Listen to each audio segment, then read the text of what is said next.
جميعنا يعلم أن الوحي قد انقطع بعد موت النبي صلى الله عليه وسلم، لأن الدين قد كمل. قال تعالى: اليوم أكملت لكم دينكم.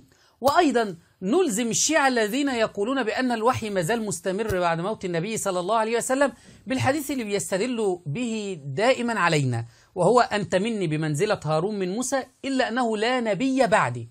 لا نبي بعدي أي لا وحي بعدي، فالوحي انقطع بموت النبي صلى الله عليه وسلم. لكن خرج علينا السلقلقي ياسر الخبيث فتى بريطانيا المدلل زاعما بأن الوحي مستمر بعد موت النبي صلى الله عليه وسلم، لأن الإسلام مستمر، فبما أن الإسلام مستمر فلا بد أن الوحي يكون مستمر. شاهدوا هذا الأفاك.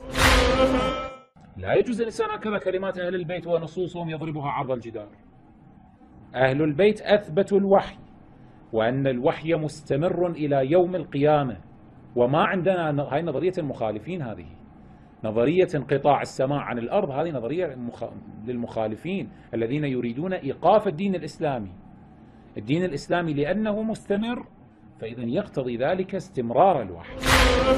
يقول هذا السلقلقي بما أن الإسلام مستمر فلا بد أن يكون الوحي مستمر، وهذا طعن في نبوة النبي صلى الله عليه وسلم، وكأن النبي صلى الله عليه وسلم قد ترك الدين ناقص، ولا بد من إمام معصوم بعد النبي صلى الله عليه وسلم يكمل الدين. الله يقول: اليوم أكملت لكم دينكم، لكن هؤلاء يرون أن الدين ناقص ولا بد من إمام. بمعنى يوجد كتاب الكافي لمحمد بن يعقوب الكليني به أكثر من 16,000 رواية، فيه حوالي 90 رواية فقط عن النبي صلى الله عليه وسلم، فقط من 16,000 90 فقط. طب لماذا؟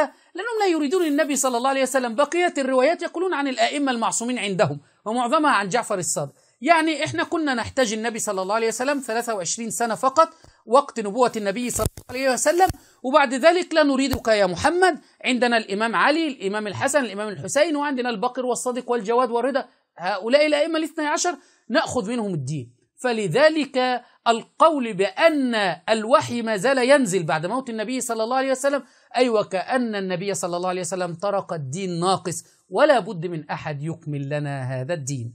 عمائم مزيفة.